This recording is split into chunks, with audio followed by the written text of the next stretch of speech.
ప్రపంచీకరణ నేపథ్యంలో వస్తున్న మార్పుల ప్రభావంతో పిచ్చుకల జాతి అంతరించిపోతోంది. పర్యావరణాన్ని పరిరక్షించడమే కాదు, జీవ వైవిధ్యాన్ని కాపాడటంలో ఈ గుప్పెడంత ప్రాణి పాత్ర వెలకట్టలేనిది. అలాంటి పిచ్చుక అంతరిస్తే మనిషి మనుగడకు పెద్ద ప్రమాదమే పొంచి ఉంటుందని హెచ్చరిస్తున్నారు పర్యావరణవేత్తలు. ఈ నేపథ్యంలో పిచ్చుకల పరిరక్షణకు ముందుకు వచ్చింది ఒక స్వచ్ఛంద సంస్థ. పిచ్చుకల్ని పెంచేలా గ్రామీణుల్లో చైతన్యం కలిగిస్తున్న వైనంపై మా కాకినాడ ప్రతినిధి అందిస్తున్న ప్రత్యేక కథనం. పర్యావరణ హితులైన ఊరపిచ్చుకల మనుగడ ప్రశ్నార్థంగా మారింది. ఒకప్పుడు మన ఇంటి పరిసరాల్లో కిచకిచమంటూ సందడి చేసే ఊరపిచ్చుకలు మారుతున్న ప్రపంచీకరణలో వస్తున్న పరిస్థితుల కారణంగా వాడి జాడ కానరావడం లేదు. దీంతో అంతరించిపోయిన పిచ్చుకలను పరిరక్షించేందుకు స్వచ్ఛంద సంస్థలు ముందుకు వస్తున్నాయి. పిచ్చుకల ఉనికి క్రమంగా కనుమరుగైపోతోంది.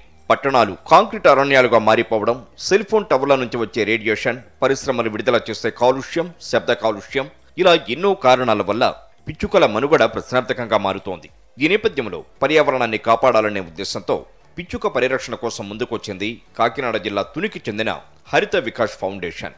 ఈ ఫౌండేషన్ తుని రూరల్, కోటనందూరు, తొండంగి మండలాల్లోని పల్లెటూళ్లకు వెళ్లి పిచ్చుకలను పెంచడం వల్ల ఉపయోగాలను అక్కడి వారికి వివరిస్తోంది. అంతేకాదు, పిచ్చుకలకు ఆహారం అందించే వరి ధాన్యం కుచ్చులను ఆయా గ్రామాల్లో ఉన్న గుళ్ళు, బడులు, చెట్లకు కడుతోంది. ఈ హరిత వికాస్ ఫౌండేషన్ ను 2019లో ఏర్పాటు చేశారు తునికి చెందిన హిందీ రిటైర్డ్ టీచర్ పులివర్తి దాలునాయుడు మాస్టారు. ఈయనకు పిచ్చుకలంటే ప్రాణం. అంతరించిపోతున్న పిచ్చుకలను పరిరక్షించి పర్యావరణాన్ని కాపాడాలన్నది ఈయన సంకల్పం. రిటైర్మెంట్ తర్వాత వచ్చిన పింఛన్ డబ్బులతో ఈయన రైతుల నుంచి ధాన్యాన్ని కొన్నారు. ఈ ధాన్యాన్ని కుచ్చులుగా తయారు చేశారు. అలా తయారు చేసిన ధాన్యం కుచ్చులను హరిత వికాస్ ఫౌండేషన్ ద్వారా ఊరూరా తిరుగుతూ పిచ్చుకలకు ఆహారం అందిస్తున్నారు దాలినాయుడు. 8 రకాల కుచ్చుల్ని ఎలా తయారు చేయాలో ఆయన ఊళ్లలోని ఆడవాళ్లకు నేర్పించి వారికి పారితోషికం అందిస్తున్నారు. ఒకవైపు ఉపాధి కల్పిస్తూనే పల్లెటూళ్లలో పిచ్చుకలను పరిరక్షిస్తున్నారు దాలినాయుడు మాస్టారు. కలలు కనాలి వాటి సాఫల్యం చేసుకోవాలనే కాన్సెప్ట్తో 2012 నుంచి కూడా ఈ కుంచెలు తయారు చేయడం నేర్చుకోవడం, గుళ్ళో కట్టించడం, పాఠశాల పిల్లలను మోటివేట్ చేయడం. ముందు ఎన్సూరలో మోటివేట్ చేస్తాం, కొలిమేరులో మోటివేట్ చేస్తాం, తొండంగి హై స్కూల్లో పిల్లలు మోటివేట్ చేస్తాం. పనిచేసిన 3 స్కూల్లో కూడా పిల్లల మొక్కలతో పాటు పిచ్చుకలు రక్షించాలి ఒక కాన్సెప్ట్తో చేస్తే పిల్లల మంచి చైతన్యం వచ్చింది. ఈవేళ ప్రతి రామాలయంలో కుంచి కనపడుతుంది. కుంచి కనపడితే పిచ్చుకలు కిచ్చుకల రావాలి కనపడుతుంది. రామాలయం కాదు, ఫస్ట్ ఒక రామాలయాన్ని తీసుకొని దానిలో సాధక బాధకాలు చూసి తర్వాత అన్ని ఆలయాలకి అన్ని చోట్ల గుళ్ళు, గోపురాలు, పక్షులు, చెట్లు, మొక్కలు ఎక్కడుండి అక్కడ అన్ని చోట్ల కూడా రైతులు పొలాల్లో కూడా వరి కుంచెలు వేలాడదీయించి వీళ్ళ తయారు చేయించి వేలాడదీయించి ప్రజా చైతన్యం ద్వారా మాత్రమే ఇది సాధ్యపడుతుంది. మరోవైపు దాలినాయుడు మాస్టర్ వచ్చారని తెలిస్తే ఆయా గ్రామాల వారికి సంబరమే. ఆయనిచ్చే ధాన్యపు కుచ్చుల్ని తీసుకుని ఇళ్లకు తోరణాలు, బుట్టలుగా పెట్టుకుంటారు గ్రామస్తులు. కొన్నేళ్లుగా కనిపించని పిచ్చుకలు మళ్లీ తమ ఇళ్లకు రావడం చూసి తెగ సంబరపడిపోతున్నారు స్థానికులు.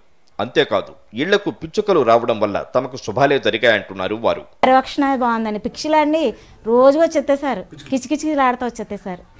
తోరణాలు ఇంటికి కట్టుకున్న తోరణం కూడా తింటాయి సార్. మనం ఎక్కడ కట్టినా సరే కానీ 5-6 పిచ్చుకలు వచ్చేసి తింటాయి సార్. ఇప్పుడు వస్తాయి సార్, ఇప్పుడు తింటాయండి. చాలా చూస్తామండి అలాగా.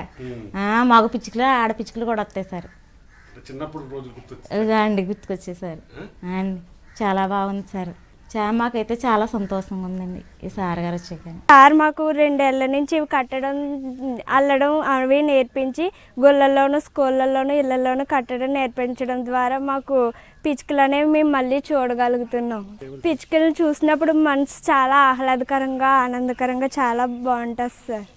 ఇక జీవ వైవిధ్య సమతుల్యాన్ని సాధించడంలో పిచ్చుకలు పోషించే పాత్ర వెలకట్టలేనిదంటున్నారు పర్యావరణవేత్తలు. అంతేకాదు, మానవాళికి ఎన్నో విధాలుగా ఈ మూగజీవాలు సాయపడతాయంటున్నారు. పిచ్చుకలే కదా మనం చాలా సింపుల్గా తీసుకుంటాం, చిన్న పిచ్చుకలే కదా అని. కానీ వాటి వల్ల చాలా ఉపయోగాలు ఉన్నాయి.